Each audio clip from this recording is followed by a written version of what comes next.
No, ya. Gracias, presidenta. Pues yo voy a tratar de acogerme a ese tiempo, pero realmente va a ser difícil porque son muchísimos los elementos que hemos traído para mostrar un poco cuál es la realidad de la gran propuesta agraria que se ha venido señalando en el país, que existe allí en la Altillanura. Trataré de ser breve, pero si no, espero que me concedan el tiempo suficiente para terminar la presentación. Finalmente los citantes somos el senador Robledo y yo, además cada uno con un punto de vista un poco diferente, que tal vez no se contraponen, pero que sí es importante exponerlo en su totalidad. Lo primero, hay un reto allí en la Altillanura. El país creo que ha venido observando muchísimas alusiones a esta subregión.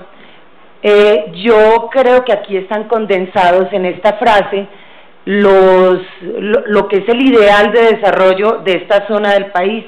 Primero hay que lograr su desarrollo agropecuario. Se supone pues que le va a aportar al país la posibilidad de duplicar su capacidad de producción agropecuaria dentro de un marco sostenible en lo social, económico y ambiental. Allá no podemos improvisar ni podemos arrasar. Allá se debe aprovechar para, en lo posible, generar condiciones que permitan cuidar la biodiversidad, pero también permitirle a quienes históricamente han habitado esta zona del país un crecimiento económico y social. De la mano de pequeños y medianos productores debe darse este crecimiento, porque lo que ha pasado en la Altillanura, y es cuestionable, y la Corte Constitucional así lo ha señalado, es que se vaya a desarrollar un modelo que excluye o desmejora las condiciones de quienes históricamente han hecho presencia y tienen la tenencia de la tierra en esta zona del país. Este desarrollo debe darse en asocio a grandes proyectos agroindustriales cuando se requiera, pero estos grandes proyectos agroindustriales pueden ser de tres clases, no necesariamente solo los grandes llaneros, los nuevos llaneros, los grandes empresarios, no, esa es una modalidad de proyectos agroindustriales a gran escala. También se pueden dar la asociación de pequeños y medianos productores que logran la financiación y el acompañamiento suficiente para generar un proyecto agroindustrial. O podemos combinar el modelo, un gran empresario con pequeños y medianos productores, pero en una condición de asociatividad real, equilibrada, no simplemente generando en apariencia una posibilidad de este tipo de asociaciones. Para los colombianos, porque en estos días me decía un colega, senador Robledo, ¿qué es eso de la Altillanura que ustedes tanto hablan?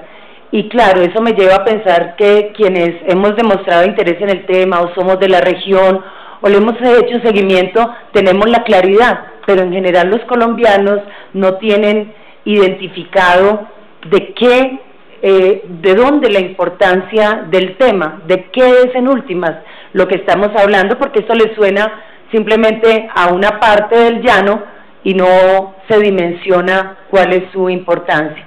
La Altillanura es una franja, una subregión de la Orinoquia.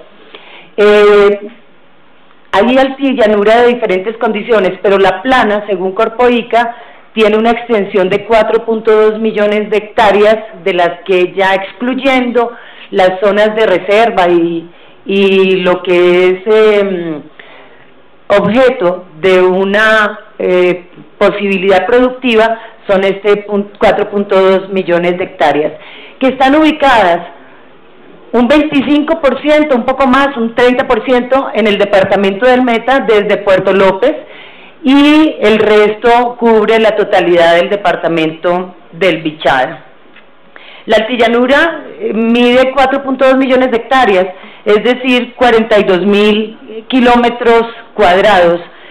Esta es una superficie similar, para que nos ubiquemos, a países como Dinamarca, como los Países Bajos, y es una superficie superior a Bélgica, Suiza.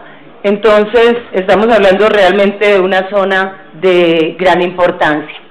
Y esta es una pequeña reflexión para que no nos llamemos a engaños.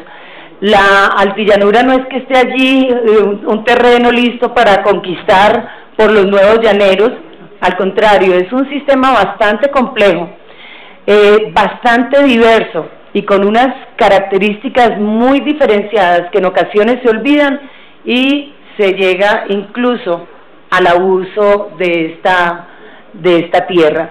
Y la altillanura tiene unas ventajas comparativas, pero también, como cualquier territorio, tiene unas desventajas. ¿Cuáles son las ventajas?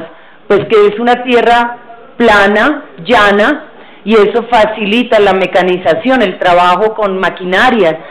Es una tierra con baja posibilidad de inundación porque es una sabana alta, por eso se llama altillanura. Un bajo costo de la tierra, relativo lo digo porque, por supuesto, todo este boom que se ha ido generando ha incrementado el valor de una tierra que hace unos pocos años apenas con 100.000 pesos por hectárea se podía adquirir. Hoy no, hoy estamos hablando de unas sumas bastante más elevadas. Y otra ventaja es la riqueza hídrica y la alta biodiversidad. Pero el otro lado está las situaciones que no han permitido un desarrollo adecuado. La primera desventaja, la infraestructura. Dicen que por donde va la carretera va el desarrollo, por donde va la carretera va la línea de luz y empiezan a llegar los servicios y así se va generando un desarrollo, pero en este caso realmente fue como un círculo vicioso. Muy pocos habitantes se animaron a llegar allí porque no había una infraestructura y entonces no se ha desarrollado la infraestructura porque son muy pocos habitantes. Ojalá algún día podamos romper ese círculo que se viene presentando. Una segunda desventaja, los elevados costos de producción por la baja calidad de los suelos. La alta acidez, el bajo nivel de fósforo, no existe capa arable, allá lo que toca es hacer suelo, meterle materia orgánica por las condiciones que presenta inicialmente. Y los suelos son ambientalmente frágiles. Otra desventaja es la falta de planeación de este territorio. Mucho discurso, pero poca organización.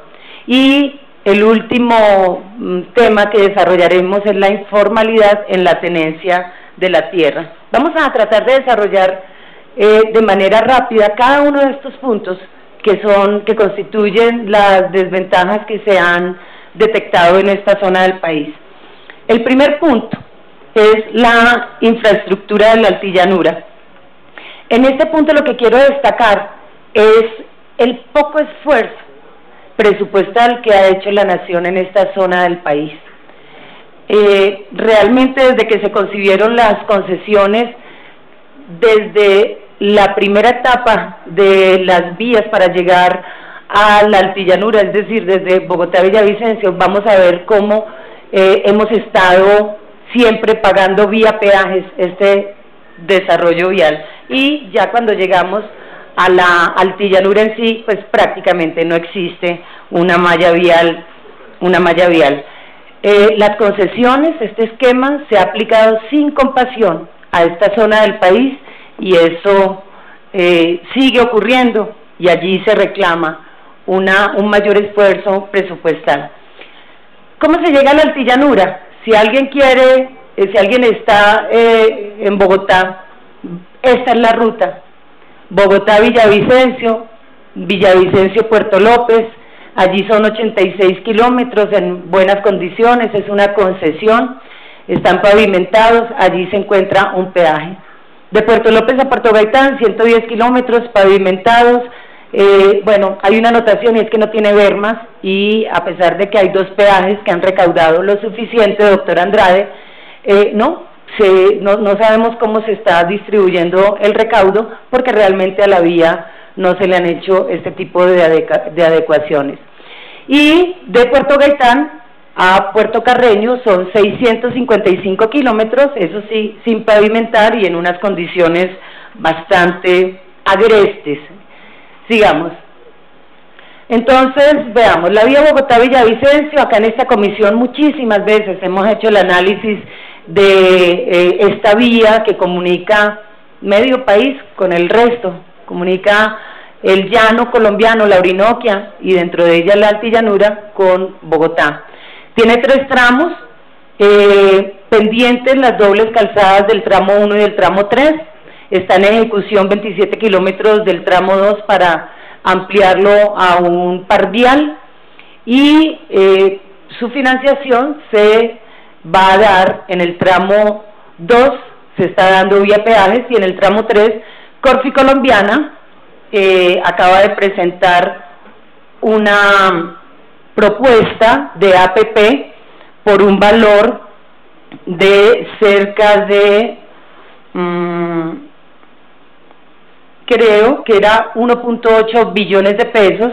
La ANI pidió un cambio en la estructura del proyecto y este se disminuyó, sin embargo no ha sido presentado ante nosotros los que habitamos esta zona del país, no conocemos exactamente su valor.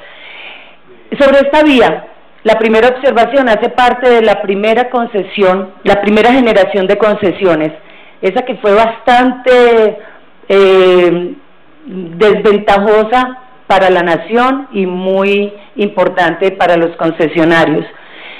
En solo 85 kilómetros tiene 3 peajes, los más caros del país, tiene un promedio de 340 pesos por kilómetro recorrido, mientras que el segundo peaje o el segundo tramo más caro es el de la ruta Bogotá-Ipiales-Rumichaca, que tiene un valor de 119 pesos por kilómetro recorrido.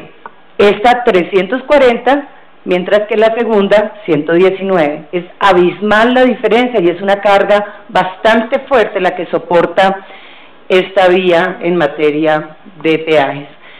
Enseguida vamos de Villavicencio a Puerto López, ya dije que eran 86 kilómetros en buenas condiciones, tiene un embotellamiento, un problema gravísimo de movilidad en la salida hacia Puerto López hasta Piay, una gran congestión que hace urgente la construcción de una doble calzada.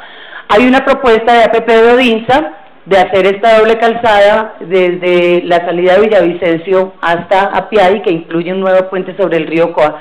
Por supuesto, igual que las anteriores, se prevé financiación vía peajes. El siguiente tramo para ir hacia la altillanura está entre Puerto López, Puerto Gaitán y Puente Arimena. Hay una propuesta, entre Puerto López y Puerto Gaitán está pavimentado. Hay una propuesta de APP de Odinsa que incluye operación y mantenimiento, construcción de nuevos puentes en el Manacasías y el Yucao, y pavimentación de Puerto Gaitán a Puente Arimena, 79 kilómetros. Pues sería realmente muy importante este avance. Nuevamente se prevé financiación vía peajes, cero inversión de la nación. El doctor Andrade sabe que esa es una queja permanente que hemos presentado por lo que consideramos un trato bastante inequitativo.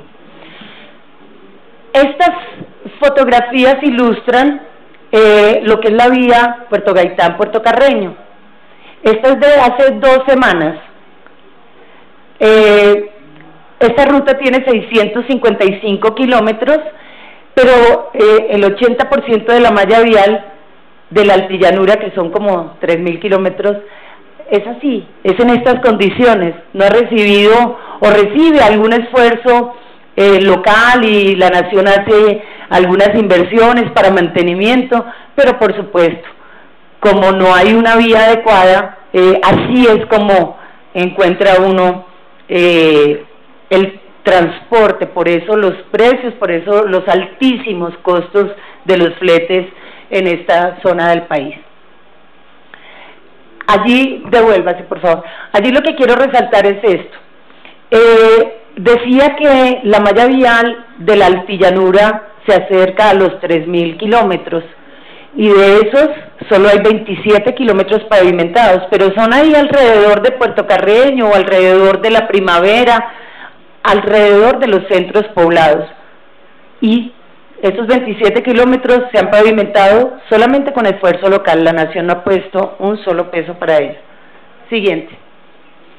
La red fluvial, porque diríamos, bueno, no hay carretera, pero a través del río Meta podemos empezar a generar una conectividad que nos permita llegar allí hasta Puerto Carreño e integrarnos, como siempre se ha dicho, con el Orinoco y de allí salir al Atlántico, y así Colombia se va a conectar Buenaventura y vía fluvial finalmente llegar del Meta al Orinoco y de allí al Atlántico. Esto es un cuento, porque esto no hay un esfuerzo presupuestal que respalde esta posibilidad. Este es un río que presenta problemas de navegabilidad, que requiere con urgencia. Ya están detectados, están estudiados, hay estudios de los estudios que nos señalan cuáles son los 18 puntos donde se debe hacer un trabajo de dragado, donde se debe hacer puentes. Realmente tiene un costo elevado, pero la inversión de los recursos nacionales ha sido muy dispersa. Hoy que tenemos pendientes, según información que nos llegó de Invías y que recogimos de diversas fuentes, que hay unos recursos en ejecución por 2.258 millones para la adecuación y mejoramiento del muelle en Puerto López. A ese se le van a invertir cerca de 1.000 millones, 985. Terminación del muelle de Casuarito en Puerto Carreño, 738 millones. Y obras complementarias en la banqueta, que es en Cabullaro, 535 millones. Esto ni lo hace navegable, ni es la solución al problema. Digamos que sí, por supuesto, cualquier recurso que llegue es importante y significa un esfuerzo presupuestal, pero si no es el suficiente, ni va a terminar derivando en su navegabilidad los 12 meses del año, pues realmente es un poco infructuoso el esfuerzo. Siguiente. La red férrea. Vean este titular que salió en El Tiempo, esto es de mayo del 2012. Mega obra del tren para la Orinoquia es una realidad. Es una ilusión. 0 pesos, 0 kilómetros, 0 estudios. Eso no existe realmente. No existe sino como la posibilidad que acariciamos los llaneros de finalmente ver, bueno, la vía nunca la veremos, el carreteable nunca lo veremos. ¿Será que vamos a ver la red férrea? ¿Será que vamos a ver algún día el tren que también hace relación a unir un gran tren que va de Buenaventura, pasa por el centro del país y llega finalmente a esta zona de Colombia? Hoy es una ilusión, hoy no hay nada de esto y creemos que sería una buena solución, porque si vemos, por ejemplo, el valor de los fletes de Bogotá a Santa Marta, de una tonelada vía terrestre cuesta transportarla 170.000 pesos. Esa misma ruta, pero el flete férreo de esa tonelada 85.000, la mitad. Entonces realmente eso mejoraría, aunque sea para llevar provisiones a los habitantes de la altillanura. Sigamos viendo las posibilidades de la conexión vial o a través de otros sistemas de transporte. Veamos los aeropuertos. Está el Aeropuerto Internacional de Villavicencio en Apiay, la Ley 439 del 98. 0 recursos para su ejecución. Son 15 años. Eso no existe, ahí no ha pasado absolutamente nada. Los aeropuertos de la altillanura pueden ser 2, de hecho deben ser 2, uno en Puerto Gaitán y otro en Puerto Carreño. Hay 535 millones para hacerle adecuaciones al de Puerto Carreño, que además tiene que existir porque la forma más fácil, a pesar de los costos, para llegar allí es vía aérea. Para Puerto Gaitán no hay ningún recurso asignado, no encontramos pues por parte de la Nación un presupuesto asignado. ¿Cuánto cuestan los pasajes aéreos Bogotá-Villavicencio. El doble trayecto cuesta casi 900.000 pesos. 900.000 pesos para un vuelo que solamente es subir la cordillera, 15 minutos de vuelo y bajar. Básicamente son 20 minutos desde que despega hasta que llega. 900.000 pesos. Es un monopolio que existe allá y es un abuso con toda la población que trata de utilizar eso. ¿Cuánto cuesta ir a Miami? 900.000 pesos. Entonces, realmente no, esta ha sido como, digamos, las quejas, pero hoy queríamos llevarle a los colombianos las realidades de lo que está pasando esta zona del país de la que tanto se habla. Y los pasajes aéreos Bogotá-Puerto Carreño, porque existe un menor valor, no se le cobra el IVA a esta gasolina por ser zona de frontera, gracias a Dios eso se logró en la reforma tributaria pasada y entonces logró disminuir, pero sigue siendo casi 800.000 pesos la doble ruta a Bogotá-Puerto Carreño, y eso así pues es muy difícil hablar de competitividad en esas condiciones. Pasemos al segundo aspecto negativo, que son los costos de producción. Allí en la altillanura sí es más caro todo, por una razón muy sencilla. Primero, adecuar la tierra tiene unos costos bastante elevados como consecuencia de las condiciones que ella presenta y que yo hice referencia hace unos minutos. Siguiente. Veamos los costos de producción por hectárea para maíz amarillo mecanizado por región. Esto es información reciente, esto es del 2012.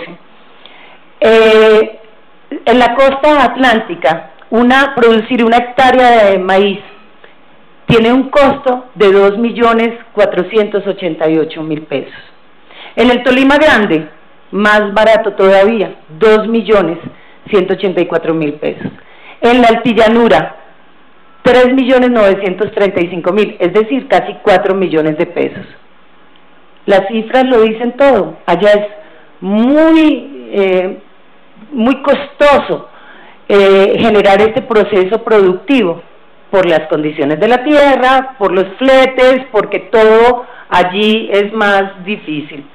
Voy a mencionarles, por ejemplo, el tema de la cal.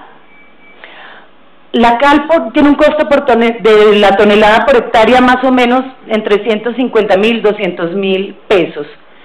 Mientras en algunas regiones del país se requiere para adecuar la tierra una tonelada o máximo una tonelada y media, en la altillanura para adecuar una hectárea se requieren 4 y 5 toneladas de cal. Es decir, allí mismo, no solamente arrancando, ya hay unos mayores costos para generar el proceso productivo. Siguiente. La misma situación se da con la soya y casi que con cualquier cultivo al que hagamos mención, pues va a aparecer que es más costoso el proceso. Acá frente al valle, que son unas tierras excelentes, si usted va a sembrar soya, cada hectárea le cuesta 2 millones de pesos y en la altillanura le cuesta casi 3. ¿Y por qué hacemos referencia al maíz y a la soya? Por esta situación de no tener suelo, no tener capa arable, la primera capa del suelo que digamos que en otras regiones es rica, está lista casi para su uso. Acá no, acá en la altillanura hay que generar este suelo y la rotación del maíz y la soya es una herramienta importantísima para los agricultores para ir generando esa capa vegetal. Uno diría que con estos costos tan elevados, pues entonces esto se soluciona con unos créditos que reconozcan esta situación y ayuden al proceso, pero es bien sabido que ni la banca pública ni la privada se entusiasma mucho con pequeños productores, entonces esa no ha sido la solución. Siguiente, veamos eso que acabamos de mencionar, la distribución de recursos de fomento. Esto es cómo llegan los recursos, cómo se distribuyen los recursos, los incentivos, los programas para el sector agropecuario en el país. Del Fondo Agropecuario de Garantías para el Bichada, en 12 años ha llegado el 0.26% de estos recursos. El incentivo de capitalización rural para maíz, por ejemplo, en este mismo lapso hasta este año, 0 pesos. Finagro, que es el banco de segundo piso para operaciones de redescuento, también frente al sector maicero, 1%. La verdad es que cuando se trata de medianos y pequeños productores, no encuentra uno que estén llegando los recursos destinados al fomento del sector agropecuario a esta zona del país. Siguiente. El otro problema que tiene la altillanura, la planeación, es que se suponía que esta tierra la íbamos a coger y la íbamos a ordenar de tal manera que se dieran los procesos productivos de manera sostenible, sin afectar el tema ambiental, que íbamos a lograr una titulación en determinado tiempo, bueno, muchos aspectos íbamos a planear la altillanura, pero la verdad es que aunque en el 2010 el presidente Santos habló de un COMPES y se inició de manera inmediata la construcción de ese documento que debía ir hasta el 2011, pues aún hoy no ha sido expedido. Ahorita que veíamos los problemas del paro agrario, el presidente, una vez se superaron o se estaba mejorando la situación, volvió a hacer referencia a el proceso de planeación de la altillanura a través de un COMPES. Siguiente. ¿Cuáles son los principales objetivos que fueron señalados en el COMPES? Primero, crear una agencia de desarrollo para la altillanura, la promoción del ordenamiento territorial regional, el uso productivo de la tierra ordenado, iba a llegar allí ciencia, tecnología e innovación, superación de la pobreza extrema, incluso el manejo del cambio climático. Hoy tengo que decir que con o sin COMPES, ninguno de estos objetivos hoy ha sido materializado, ni siquiera de manera incipiente. Siguiente. Y es porque el mismo documento que se está construyendo ya tiene, ya sobre él descansan críticas bastante fundadas. No son críticas que improvisen, son temas que de verdad lo ponen a pensar a uno. Primero, un COMPES que se inició en el 2011 y terminaba en el 2012, pero que la verdad es que hace una semana apenas se reactivó porque estaba totalmente engavetado. Segundo, este COMPES organiza la población de la altillanura. Claro, al hablar de producción, de procesos productivos, pues por supuesto que eso va a afectar a una población que ya existe allí. Esta población no se siente incluida, sienten que ha sido construido desde Bogotá, que han bajado a hacer 3 talleres y unas reuniones, pero donde tal vez no ha sido objeto de atención lo que los habitantes locales han planteado. De hecho, eso lo vimos hasta en una nota del Tiempo donde autoridades como el gobernador llamaban la atención diciendo que cuándo se iba a tener en cuenta a los pobladores de la altillanura para la construcción del documento. El tercer tema, realmente dejan mucho que desear las metas productivas que se han señalado para la altillanura. Un ejemplo, en el 2010 se reconoce que la carga de animal, de ganado por hectárea es de 0.3 y se proyecta elevarla a 0.75 en 30 años. 0.75 es el promedio nacional, o sea que la altillanura van a pasar 30 años para que llegue a ese bajísimo promedio nacional que hoy existe. Y sobre esto yo quiero llamar la atención. cómo sin necesidad de tanta parafernalia y tanta inversión de recursos, el Corpo ICA hizo una investigación, doctor Juan Lucas, muy interesante, y incluyeron unas prácticas de manejo racional de gramíneas y arreglos silvopastoriles, y se encontró que entre el 2011 y el 2013 se pasó de una carga animal de 0.8 a 1.4. Realmente creo que allí sí se ve un avance que espera la región y no estas metas irrisorias con tanto esfuerzo, sobre todo. En total, el COMPES plantea crecer en 30 años en 800.000 cabezas de ganado. Yo personalmente lo considero una meta muy baja. Siguiente. Pero esto es lo que más viene molestando a la población, y es que no haya claridad en la formulación del COMPES, que quien fue designado como el coordinador para hacerla, para señalar cómo vamos a desarrollar esta zona del país, haga parte de la junta directiva de una de las principales empresas interesadas en cómo se va a desarrollar y a planificar esta región. Eso realmente es un claro conflicto de intereses que no entiendo cómo aún permanece, a pesar de las denuncias que ustedes venían haciendo, representante, desde hace tanto tiempo.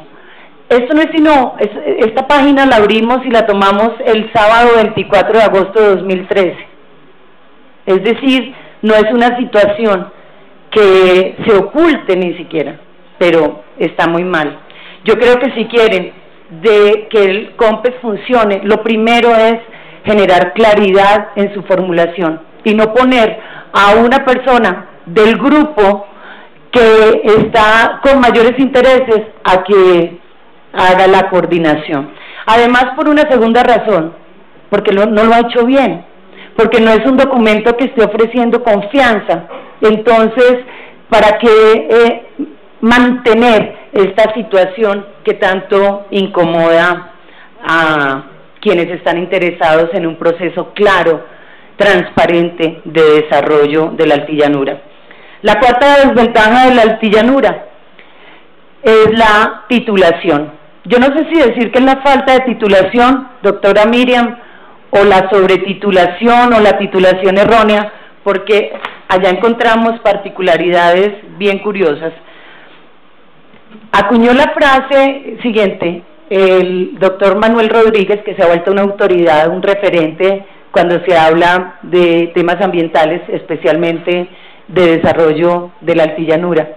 Y él ha dicho una gran verdad: la altillanura no es un lienzo en blanco, no es algo que esté allí desocupado, sino que cada centímetro tiene quien salga a disputarlo, tiene poseedores, tenedores, propietarios, a las buenas, a las malas, pero ahí hay intereses ya muy claros.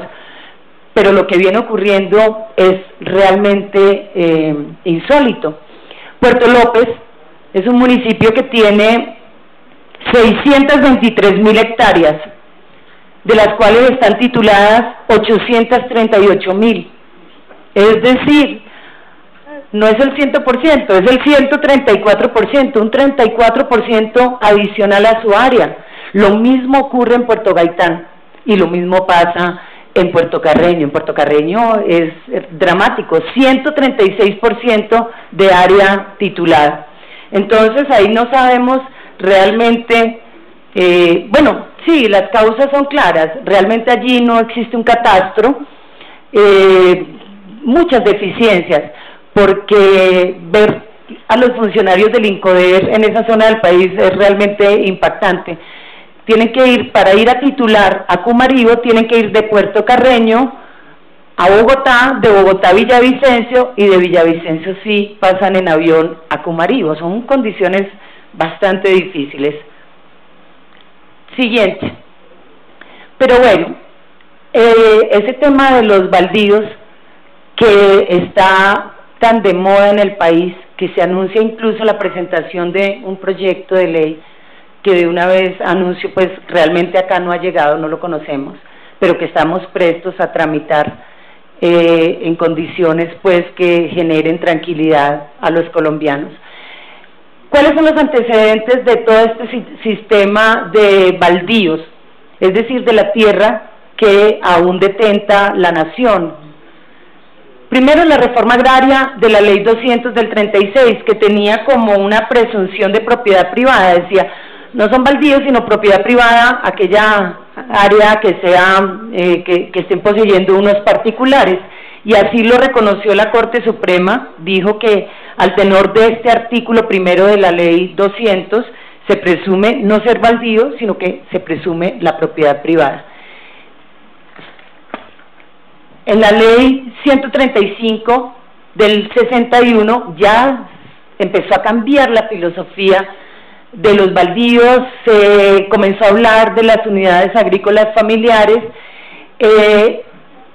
y se definió allí como la explotación agraria de un fondo que dependa directa y principalmente de la vinculación de la fuerza de trabajo de una misma familia, compuesta por el jefe de hogar, su cónyuge, su compañero o compañera, según el caso.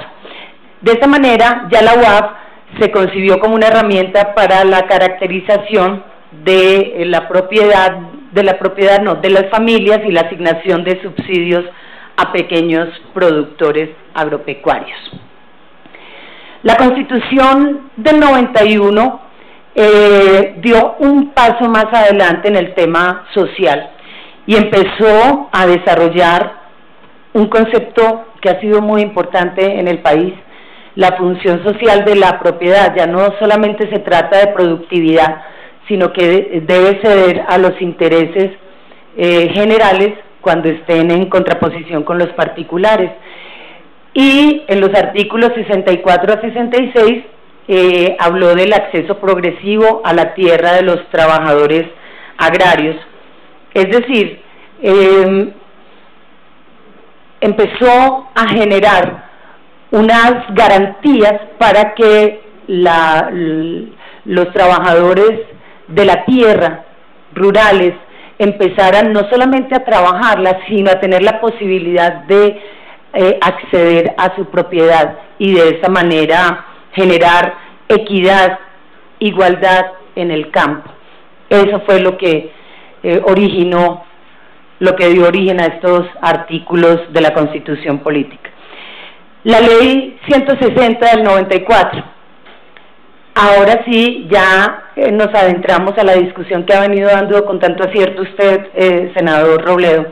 En el artículo 38, allí introduce un concepto, ya habla de la UAF como la empresa básica de producción agrícola, pecuaria, acuícola o forestal, cuya extensión, conforme a las condiciones agroecológicas de la zona y con tecnología adecuada, permite a la familia remunerar su trabajo. O sea, ¿a qué hacía referencia esta norma? Al terreno con la medida suficiente para ser productivo y sostener esta familia. A tierra que debe quedar en trabajadores del campo, en familias que efectivamente la exploten y vivan de eso. Y ojalá que estos pequeños productores deriven su sustento familiar de ese trabajo. Es decir, con claridad uno ve que la filosofía de la Ley 160 del 94 iba en contra de la acumulación y de las grandes extensiones. Eso surge con claridad de la lectura, de la simple lectura de la norma. Siguiente.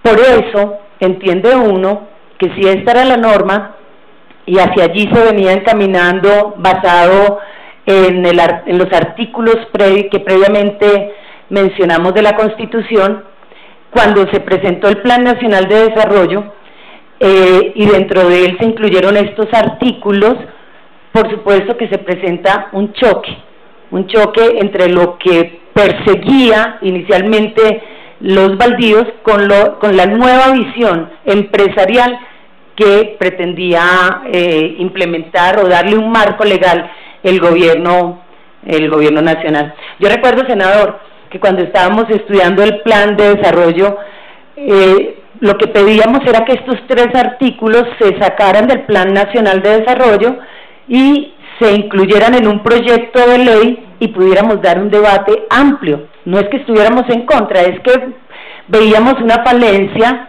una contraposición con las normas constitucionales. Eso no fue posible, se incluyó en el plan de desarrollo, por ejemplo, el artículo 60, un cambio abismal, porque permitía que personas jurídicas y naturales que desarrollaran proyectos agropecuarios adquirieran o recibieran tierras que originalmente eran baldíos, sin importar si con ellos se acumulaba más de una UAF. Eso de verdad que iba en contraposición con las normas anteriores. El 61, bueno, generaba ahí un comité que hacía control, una comisión, y el 62 autorizaba al gobierno a entregar el usufructo de los baldíos a empresas agropecuarias y forestales en tamaños que superaran una UAF. Realmente no había límite, se podían acumular hasta 100.000 hectáreas, de acuerdo al contenido que tenía la norma original. Entonces, por supuesto, que eso cambiaba sustancialmente el enfoque que traía la Constitución y la norma que desarrollaba esos artículos de la Carta Política. Por eso, siguiente, con la sentencia 644 de 2012, la Corte tomó distancia del modelo, declaró inexequibles estos artículos, mencionó que en esas condiciones, porque allí lo que se generaba era como un derecho de superficie que permitía el uso del suelo por 30 años y se apropiaban de lo que se sembrara en él. O sea, es una figura bastante compleja que acá en el país no ha operado. La Corte Constitucional declaró inconstitucional estos artículos porque dice que este modelo privilegia un sistema de producción que va enfocado a la productividad y que se desliga totalmente del tema de inclusión social y de la garantía de los productores de mayor vulnerabilidad en un sistema económico equitativo. Dice también que estas normas son inexequibles porque vulneran la protección del derecho de acceso a la propiedad de la tierra de los trabajadores agrarios, pero además porque fomenta la inequidad, la desigualdad, y por supuesto pues ella se basó en estas razones para sacar del ordenamiento jurídico la aplicación de estas normas. Tengo que ser ecuánime, es decir, que allí la Corte en esta sentencia no descarta la validez del modelo de grandes conglomerados económicos y productivos, de la economía a gran escala. Al contrario, la Corte dice hay que incentivarla, es importante, es necesaria, pero no así. Hay que ser más ingenioso y tenemos que dedicarle tiempo a crear un modelo equitativo, no un modelo que genere que entren a ser quienes antes eran propietarios o tenedores, pasarían a ser simples obreros, arrendatarios, o sea, perderían una condición y la posibilidad de mejorar sus condiciones productivas y para ellos y sus familias. Siguiente, ahora que se habla del proyecto de ley de baldíos, yo creo que estas son unas reglas básicas, ministro, que no podemos olvidar. A usted también, doctora Miriam, del INCODER, se deben plantear soluciones definitivas al tema de la propiedad rural, pero no convertirse, deben plantear soluciones y no simplemente en que se conviertan en herramienta para solucionar unas discusiones coyunturales. Eso no puede ocurrir. Debe regular la adquisición de la tierra por extranjeros. Ahora les voy a mostrar que esto no debe asustarnos. Esto es algo que ya está implementado en muchísimos países y en esa regulación debe prohibirse la adjudicación de baldíos y la asignación de recursos de fomento agropecuario a estos inversionistas. ¿Cómo es posible que es que es toda una contradicción? Estamos diciendo que hay que abrirle las puertas a los grandes inversionistas, que ellos pueden llegar a ser importantes en la apuesta productiva de esta zona del país y de cualquier zona donde se desarrolle el tema de los baldíos, pero no que lleguen para recibir los subsidios y los incentivos, que son bien escasos y que deben ir encaminados a los pequeños y medianos productores y no a los extranjeros o a los grandes empresarios. Realmente eso sí debe ser tajante el proyecto, o por lo menos dar la discusión profunda de por qué adoptar este tipo de medidas. Otro elemento importante, que solo los proyectos agroindustriales, estamos hablando de los grandes, en los que participen pequeños y medianos productores propietarios, puedan tener acceso a los beneficios e incentivos del Estado. Y lo último, la formalización de títulos de propiedad a los actuales tenedores de la tierra. Tenemos que definir ya finalmente qué es lo que va a pasar con quienes hoy están temblando porque tienen una tierra, la tienen hace 30 años y no ha llegado el proceso de titulación y sienten el temor de que van a ser despojados de ella. Siguiente, y ya agilizaré un poco más. Esto es solo para decir que vean que en el mundo entero hay normas que regulan el acceso de la propiedad de la tierra a los extranjeros. Son medidas de protección interna. Existe en Argentina, existe en Brasil, existe en Canadá, bastante estricta, en Estados Unidos. Entonces, que no nos digan que implementarla en Colombia genera el riesgo de que nadie venga a invertir acá. No, al contrario, esas reglas claras le van a permitir a los extranjeros venir con tranquilidad y saber hasta dónde pueden llegar en sus inversiones. El aspecto ambiental es un aspecto al que no le ponemos mucha atención. Yo entiendo, teniendo tantos problemas por resolver la población, pero la verdad es que sí se requieren con urgencia unos estudios que ordenen el territorio ambientalmente, porque la altillanura, contrario a lo que se cree, es altamente, tiene una fragilidad supremamente alta. La altillanura bien manejada puede ser un territorio que mantenga su biodiversidad y su riqueza hídrica, pero con un manejo inadecuado puede llegar a ser un desierto, y eso son condiciones que deben tenerse en cuenta. Siguiente. ¿Cuáles son las urgencias de la altillanura? La revisión y actualización de la unidad agrícola familiar. Vea, yo creo que esto es urgente, porque no sabemos si las vamos a ampliar, a disminuir, se necesita más tierra, se necesita menos tierra. He oído argumentos en cada sentido y hoy no sabemos finalmente qué es lo que está pasando en el país, cuál es la tendencia. Hay que dar un debate profundo que involucre a quienes tienen interés en la tierra y que involucre a todos los sectores políticos, sociales, económicos, para saber qué es lo que conviene. ¿Se va a permitir que se acumulen la UAF o vamos a seguir con las limitaciones? ¿En qué condiciones? ¿Estará ajustada en la realidad actual la UAF? ¿O será que con la nueva tecnología ya podemos disminuir la cantidad? ¿Vamos a implementar una agricultura campesina, una economía campesina allí en la altillanura, o eso definitivamente no es posible y solamente se puede la economía a gran escala? Todo eso tenemos que empezar a debatirlo de manera técnica para que no se sigan aprovechando y generándose entuertos jurídicos para acceder ilegalmente a la tierra. Se deben implementar, debe haber una inversión por parte del Estado en infraestructura vial, senador. Eso es necesario. Energética, saneamiento básico, saneamiento social, inversión social.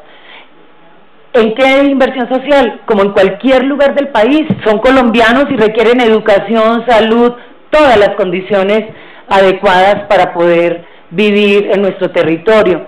Hay que implementar instrumentos e incentivos especiales que atiendan esas condiciones particulares que tiene la altillanura y que ya mostramos acá, para financiar de manera efectiva proyectos productivos para los medianos y pequeños propietarios. Que ya dije pueden ser en ocasiones, cuando así se plantee el modelo, asociados con grandes productores.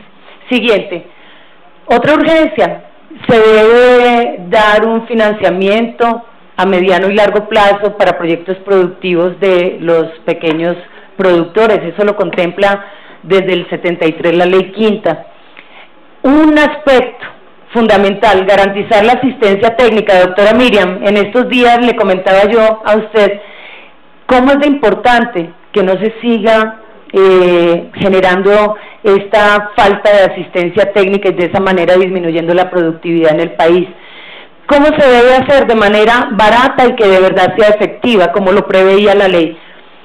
Asistencia técnica garantizada a través de la entrega de parcelas a profesionales de ciencias agropecuarias, que un veterinario, un zootecnista, un ingeniero ambiental, un ingeniero agrónomo, un ingeniero forestal reciba tierra y a cambio deba brindar en su entorno esa asistencia técnica.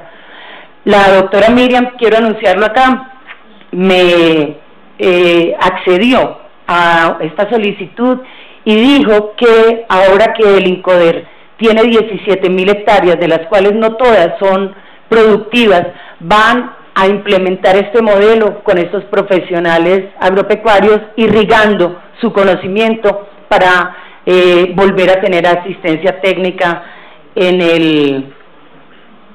el país.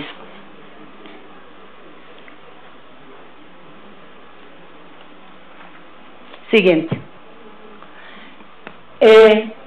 Hasta allí yo quiero hablar de la altillanura, y acá permítanme una breve reflexión sobre lo que ha ocurrido en los últimos días en el país, que creo que, siendo esta la comisión sectorial la que maneja o la que debe estar atenta a este tema, pues no podemos dejar pasar.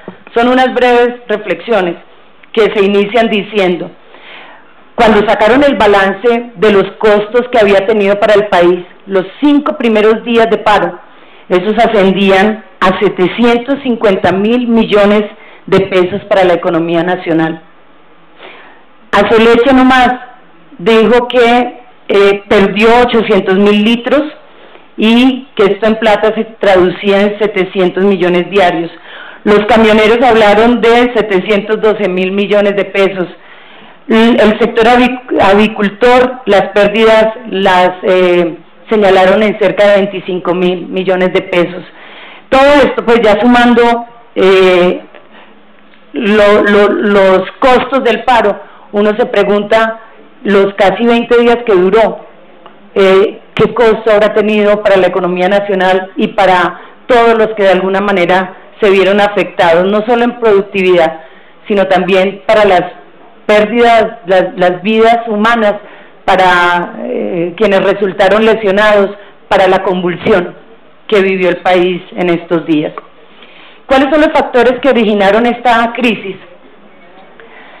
Primero, el tema de los insumos. Hay una mesa para debatir el tema de los insumos, pero es que realmente es increíble, porque los insumos representan acá en el país casi entre el 50 y el 70% del total de los costos de producción. Como no hay asistencia técnica, estamos aplicando de manera indiscriminada y exagerada estos fertilizantes, y en detrimento pues de la productividad.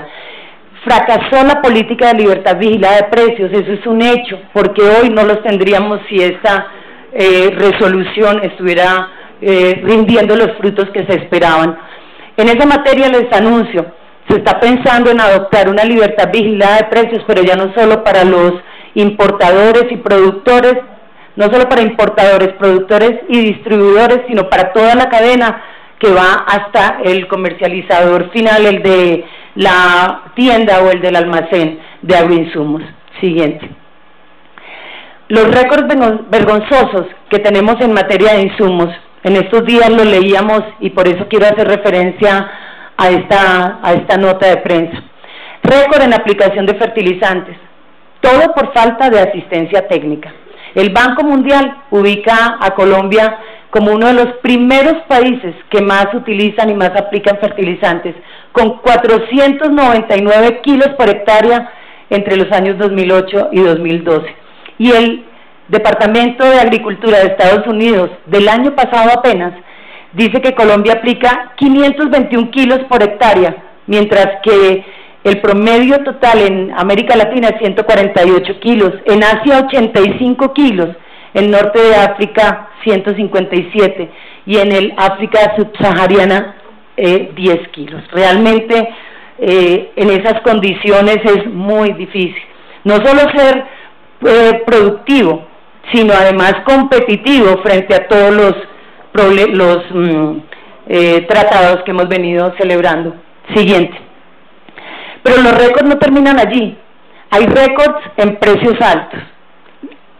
En los precios de los mayoristas de insumos simples como urea, fosfato de amónico y el cloruro de potasio, el mayor valor está entre 25 y 35% por encima del precio internacional.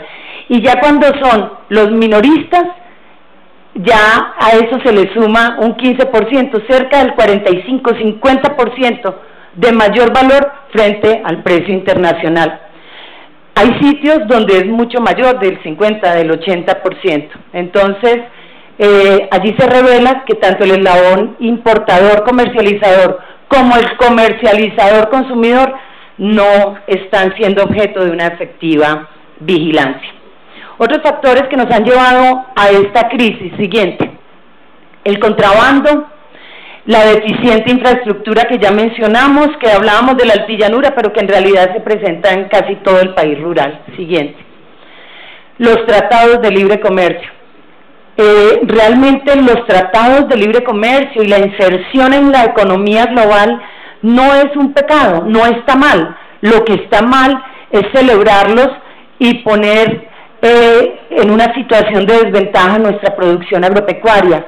Eso es lo que está mal, no dotarlos de una protección, incluir otros sectores que puedan salir gananciosos y excluir los que no están en posibilidades de competir, como es nuestro sector agropecuario. Y esto lo digo con una mayor preocupación ahora que Estados Unidos está a punto de firmar su ley agraria. Pasa de tener unos subsidios y apoyos por valor de cercano a 50.000 millones de dólares al año, a tenerlos ahora en 90.000 millones de dólares al año. Y esta protección la van a recibir por los próximos 10 años, frente a unos productores nuestros que no tienen absolutamente capacidad ni siquiera para acceder a los recursos que ofrece el Estado. Realmente es un monstruo el que se cierne sobre nuestra producción agropecuaria. Yo soy del partido de la U, yo hago parte de la Unidad Nacional, y sé que suena muy extraño cada vez que digo que el TLC con Estados Unidos va a acabar con el arroz. Pero es que acá en esta comisión también lo dijo el ministro de Agricultura conservador, el doctor Juan Camilo Restrepo. Y es que lo que tenemos que hacer es revisar jurídicamente cómo podemos proteger estos sectores, cuando ya tenemos el diagnóstico claro de que no van a salir gananciosos y por el contrario están expuestos a desaparecer. Acá en el país ya han desaparecido cultivos, algodón, soya, que antes tenían un hectareaje importante y una producción muy importante. Hoy, salvo lo que está apareciendo en el tema de la altillanura, para uso industrial realmente han ido perdiendo toda importancia en el mercado. Yo sí hago un llamado para que revisemos cómo protegemos estos subsectores tan importantes para hablar de seguridad alimentaria, para hablar de empleo incluso. Es que el sector agropecuario le produce el 20% del empleo a este país. El sector minero le produce el 1%. ¿Cómo no va a ser más importante? ¿Cómo no vamos a estar en condiciones para proteger a quienes hoy nos están generando bondades en materia económica. Un ejemplo rápido: en el 2012 las importaciones de leche en polvo crecieron 363%, y entre enero y mayo de este año, del 2013, ya se han importado 25.7 millones de dólares frente a una exportación de 1.4 millones de dólares. Realmente muy peligroso. Siguiente. Estos son los tratados vigentes, suscritos, negociaciones en curso. Colombia posee actualmente 20 tratados de libre comercio, 13 ya en ejecución y 7 que están en proceso. Y yo quiero acá llamar la atención, y acá vamos a tener un debate sobre la Alianza Pacífico, porque nosotros estamos de acuerdo en la inserción, en la asociación de estos países, pero hubo un compromiso claro de llevar al Congreso cualquier acuerdo comercial o arancelario que vinculara el tema agropecuario, y eso sí esperamos de verdad que se nos cumpla. Siguiente. El quinto problema es el costo del transporte y combustible. Transporte de carga desde Colombia es más costoso que exportar. Sabemos lo que nos muestran, cómo traer del exterior hasta Buenaventura tiene un costo menor que movilizarse al interior del país. Y el ACPM superó 10 veces su precio al crecimiento de la inflación. Traigo muchos ejemplos del absurdo que esto representa, pero creo que ya por cuestiones de tiempo es mejor pasar de largo. El sexto problema de esta crisis, que ha generado esta crisis, las semillas, los costos y el tema de la propiedad intelectual. Es que la semilla es un insumo que tiene una incidencia alta en los costos de producción. En el arroz significa el 16%, en el maíz el 12%. Y últimamente, que está tan de moda el documental 970, que hace referencia a la resolución 970 del ICA, que prevé la figura de la reserva de la cosecha para el pequeño agricultor de menos de 5 hectáreas. Y entonces, si usted siembra más de esas 5 hectáreas, con la semilla que recogió de su anterior cosecha, se le puede destruir. Se le puede destruir, y estaría muy bien para evitar la contaminación si la semilla certificada no tuviera esos costos exorbitantes, y además no siempre es efectiva. Por eso allí hablamos al final de la contundencia con multinacionales y semillas genéticamente modificadas. Debería existir la misma contundencia en la reacción del Estado cuando esas semillas no prestan el servicio que han ofrecido, cuando no logran la productividad por la cual se ha pagado. Traigo un ejemplo de Tolima y Córdoba. Los campesinos vienen denunciando la ineficacia de la semilla transgénica de algodón que le compraron a Monsanto, y sin embargo allí no ha habido sanciones. El séptimo, la intermediación en la comercialización. Solamente les digo esto como ejemplo de esta asimetría de los eslabones, en los eslabones de la comercialización. Mientras en el arroz el productor, es decir, el campesino, el que lo está cultivando, o el trabajador agrario, recibe 897 pesos por kilogramo, el consumidor final, el que lo compra en el supermercado, paga 2.583 pesos por kilogramo de arroz. Yo creo que ahí se evidencia la alta incidencia durante la cadena de comercialización. Y el último aspecto, el escaso presupuesto de la Nación para el agro. El presidente, a raíz de todas estas circunstancias, ha mencionado que se va a incrementar el 1.8 billones que estaba previsto en el presupuesto para este sector. Esto es una disminución del 32% para el sector agropecuario. Con una crisis, con una nueva política económica para el agro, que lo hace más exigente para ser competitivo, en vez de incrementarse los recursos se iban a disminuir.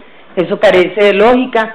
No me detengo allí, porque ya hubo el anuncio. Esta comisión ya había hecho un debate, y en esta comisión se había sacado como conclusión la necesidad de acompañar toda la discusión en las comisiones económicas sobre el tema del presupuesto del sector para lograr un incremento sustancial.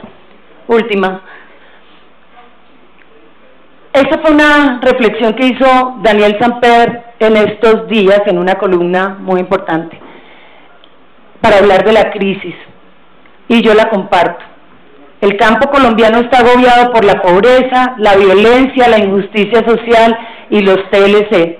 Por eso nadie debe asombrarse o sorprenderse porque se haya revelado. Muchas gracias y disculpen si me extendí un poco.